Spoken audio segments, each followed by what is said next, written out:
All right, YouTubes.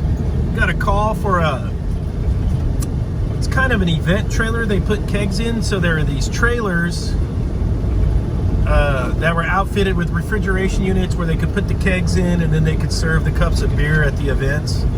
I got one, they're complaining that the beer is just not staying cold enough. And you hear that? Yeah, the hot air is on. It's summertime, it's hot outside.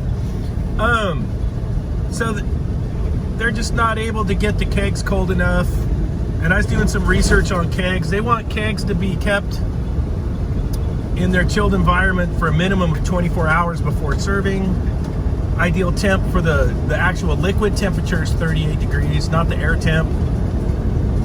And I think the kegs are getting delivered the day before. I don't know if we're giving them enough time to pull down. I don't know if the unit has issues. Now, in years past, I had built a lot of these trailers for the shop in town that I worked for the alcohol distributor. They bought the trailers, they'd bring them to the shop, we would fit them out with a condensing unit and a coil, and then they would do all their keg lines and whatnot. So let's get out here and take a look at it and see what we get into. This should be a fun service call.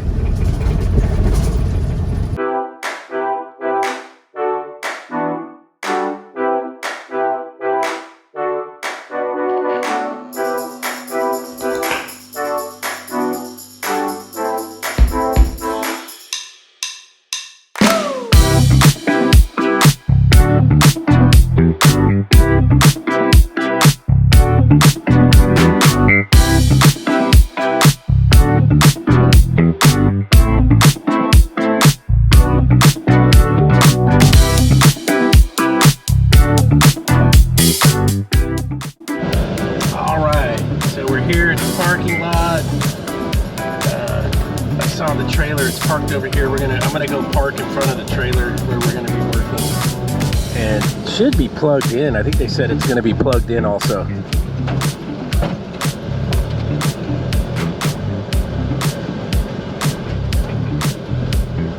There was a parking spot right there too. Okay, I'm just gonna pull in on the red right here.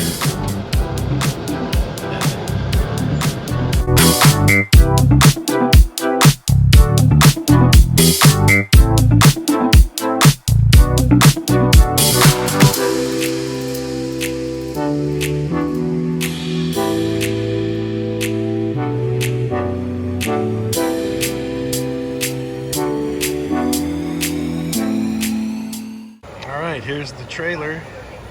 It's plugged in, it's running. That's a good start.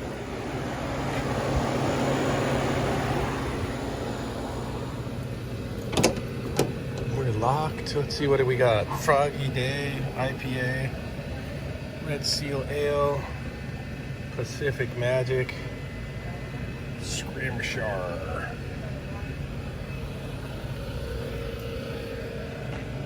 All right, we are unlocked in the back, so that's good. Let's take a look in here. Sounds empty. A little bit of kegs. All right, we got a Boney Maroney coil.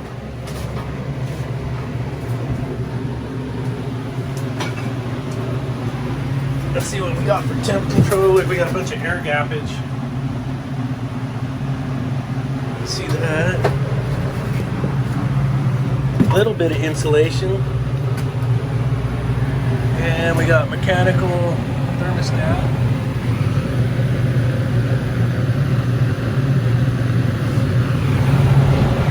Let's see how many BTUs.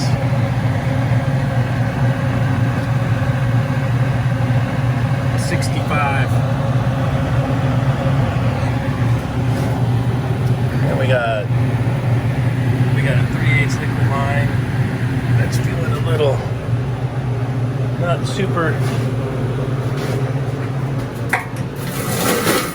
not feeling super cold.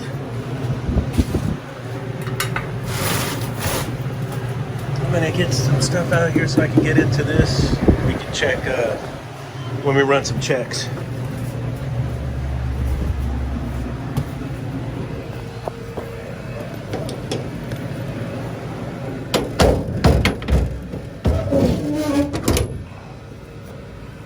cover off.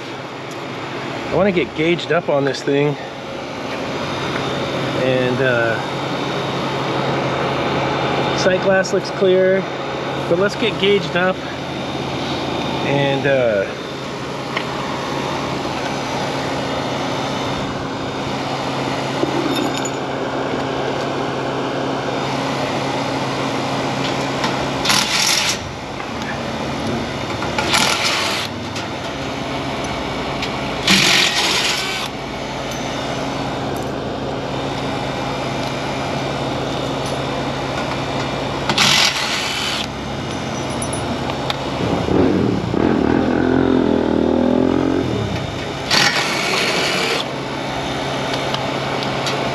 our defrost timer.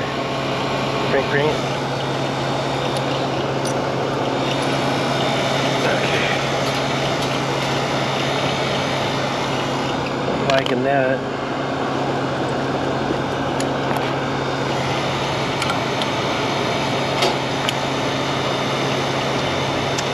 This is also giving us our low side reading right here.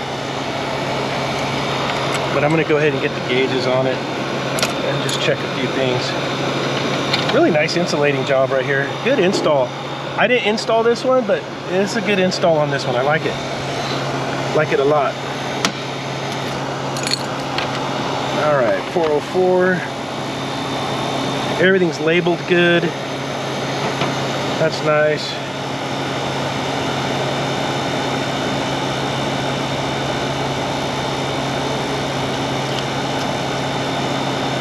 We are zeroed out.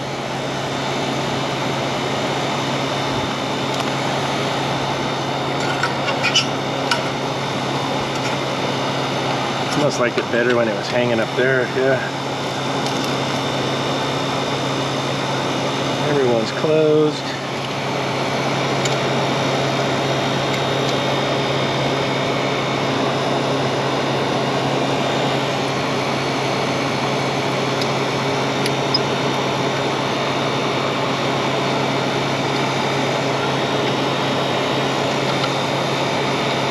Let's see how close the testos are to the transducer. Oh, look at that, pretty close. 64.3, 65. Close enough. And let's get in here on our high side. Whoosh, tight fitting.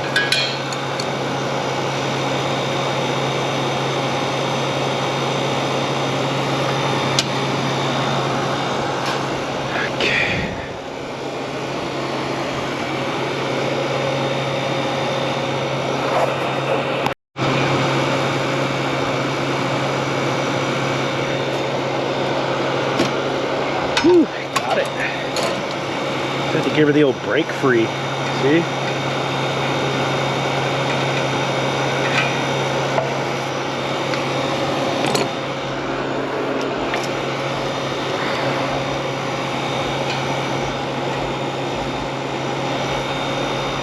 So we got a 65 coil. We only got a 55 condensing unit, 2016. So you could actually, and the holdback is 115 volts, right? And I think the biggest condensing unit you could go is probably 3/4 horse. So if you needed more BTUs, you could probably up the condensing unit size.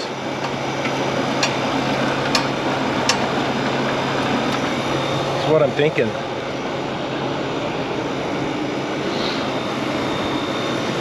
I don't think we got enough horses. I think when we used to do these, we would stuff them with a 3/4 horsepower condensing unit.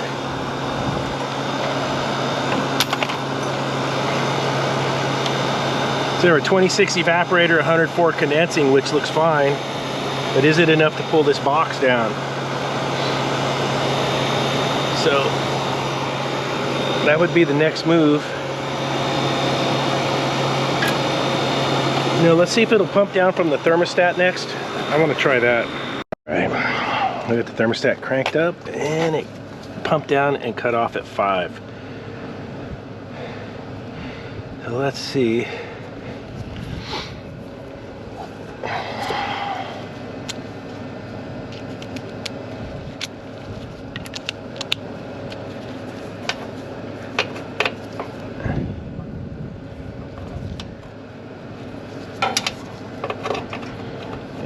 when things are all installed tight.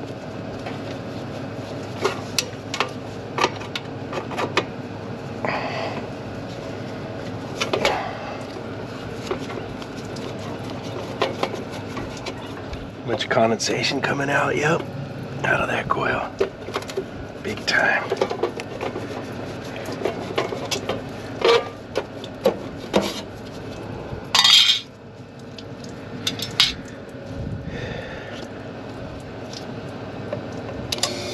Run a little capacity test.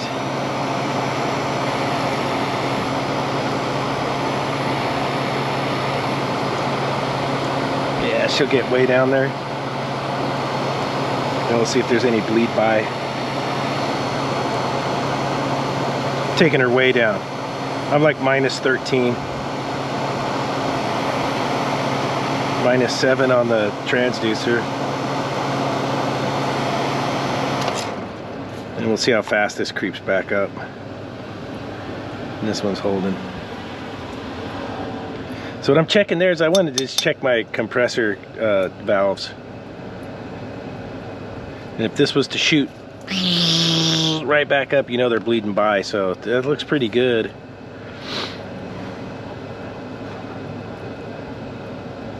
Nothing like alarming right there. I'll put this back together.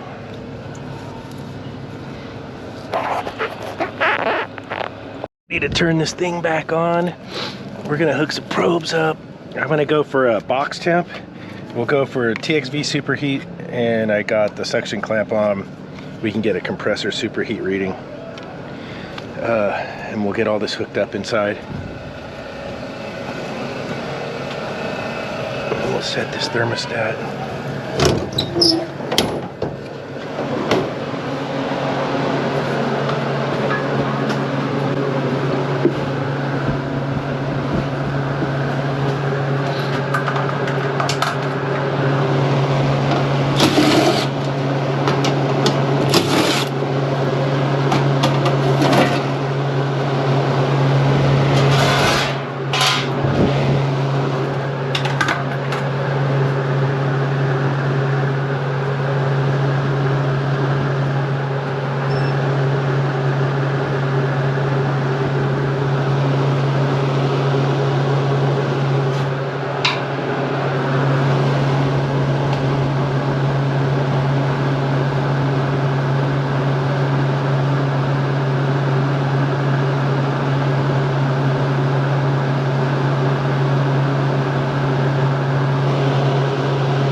Always an update.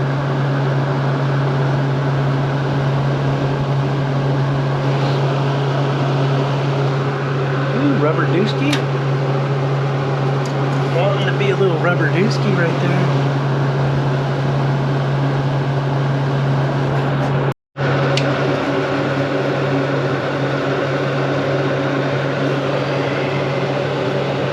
Everybody's green. Okay.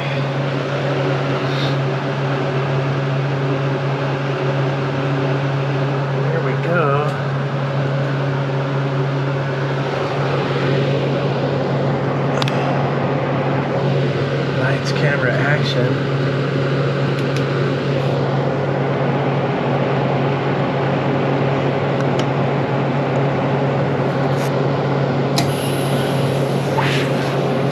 Let me get my flashlight on. Hold on.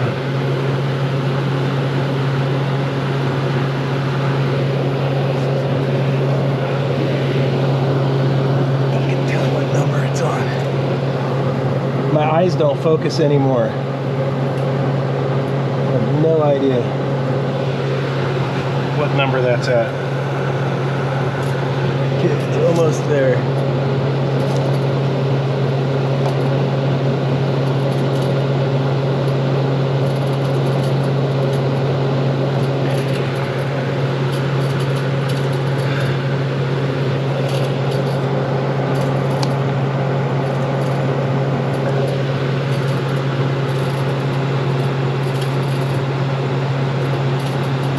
All right, that'll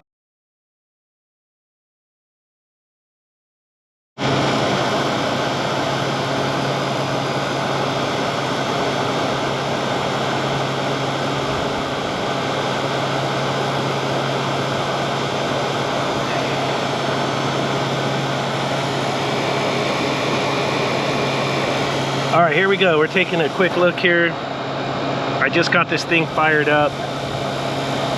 Evaporator superheat, just because I got it started. We're supposed to check this when we're at set point, so of course it's super high right now. See, we get our box temperature, 61 degrees inside there. And our compressor superheat is 36.9.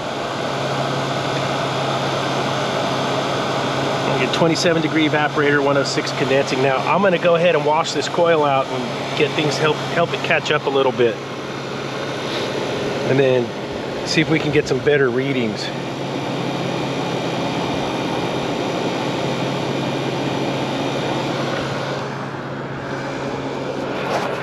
Back on the starting lineup. Here it is, the maiden voyage of the warranty return. Back in the lineup, baby.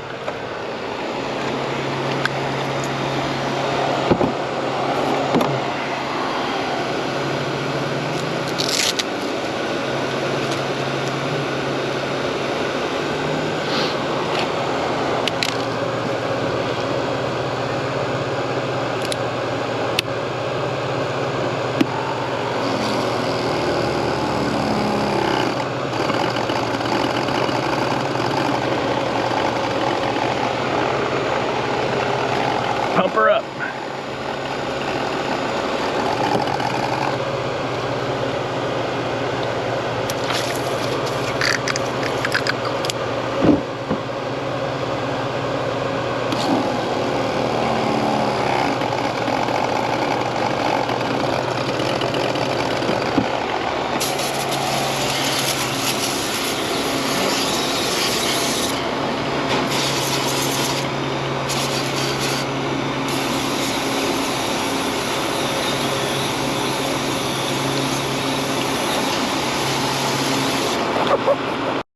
Alright, so our box is dropping. I got the coil real wet with the Sunjo. And in doing so, I got the box temp to drop a bit. It's interesting, the superheat's still up there. It's starting, the valve's starting to pinch down a bit. Compressor, evaporator, so our evaporator, so our condensing's 99, evaporator's 27. And compressor superheat's right around 29, which, yeah, we got cooling coming back to the compressor. Look at superheat's the TXV's throttling down now. Look at that, 15, 16. And so what I did is I added BTUs to the unit by cooling off the condenser, right? I washed that condenser coil out.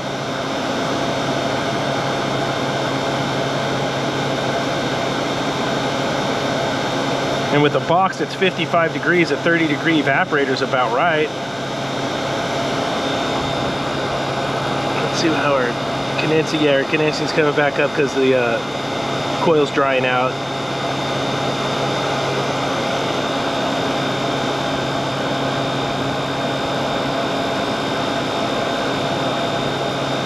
Yep, 10 degree superheat now. Bam.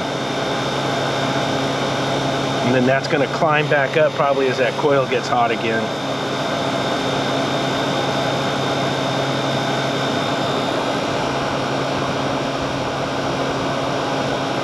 Compressor superheat 23 degrees. 104 condensing, 30 evap.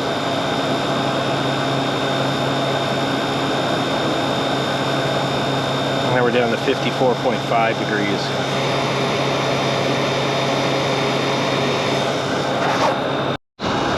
All right, so it's cruising along at like 13.7 superheat. I'm fine with that.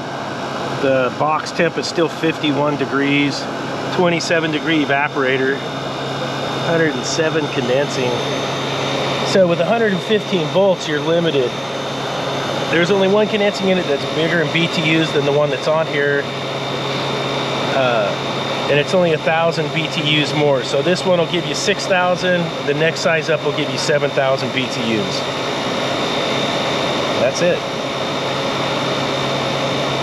its original compressor to this condensing unit.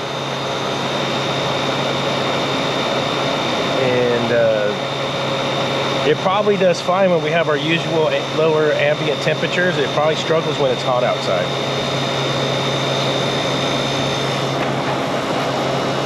This happened, my compressor superheat dropped. 18.6 is too low, so that's telling me I got too much refrigerant coming back. And then I just watched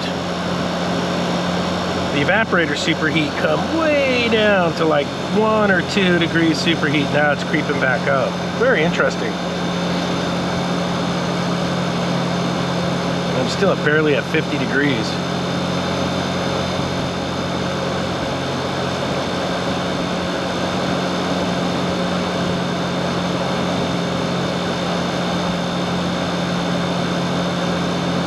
It's, yeah, 7, 6.9.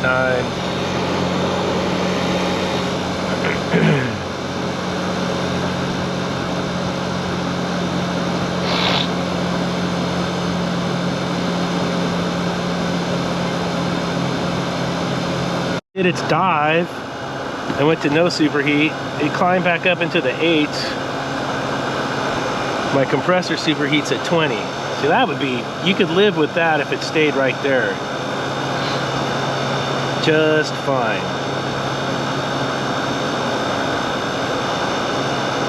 I'm gonna watch it and see if it gets hooky. We're down to 49.6 degrees. What's my discharge? Let's see what our discharge temperature is. Condensing at 108 degrees. You know, load it up.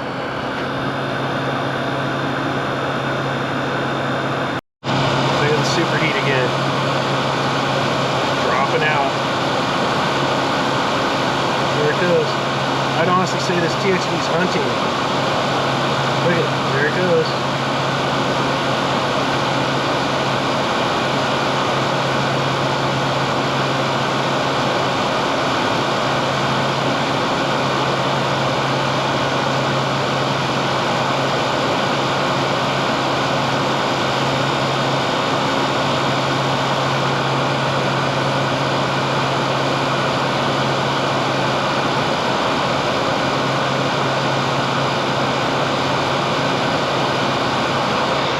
Due to the compressor superheat while that's happening. Let's see. Oh yeah, she gets low. 18. Doing the Humpty dance. And then there it goes, creeping back up.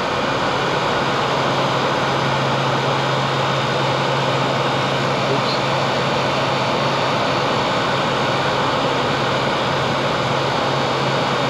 The creeper. 49.5 degrees. Yep, and there goes the superheat creeping back up 6.8. That frost pattern. I'm not grooving on that frost pattern at all either.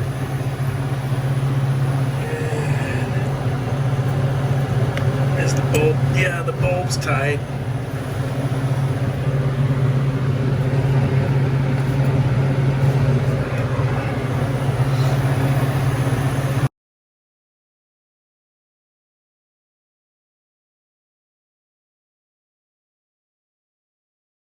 All right, so that trailer is like 5 by 10, 6 feet tall. I got 6,000 BTUs off that compressor. A typical 6 by 8 walk-in box with 5-inch thick walls. My box only has 1-inch thick insulation. 5884. If it's a heavy load, 7470. And I think that trailer, it's just doing the most it can do. It probably needs a bigger condensing unit, and you're limited at 115 volts. With around a 7,000 BTU condensing unit. I got to see what Tecumseh might have, a 75. And that's what it needs. It needs more capacity and some insulation when the sun's pounding on it and it's just hot outside, because there's no insulation on the walls. It just struggles.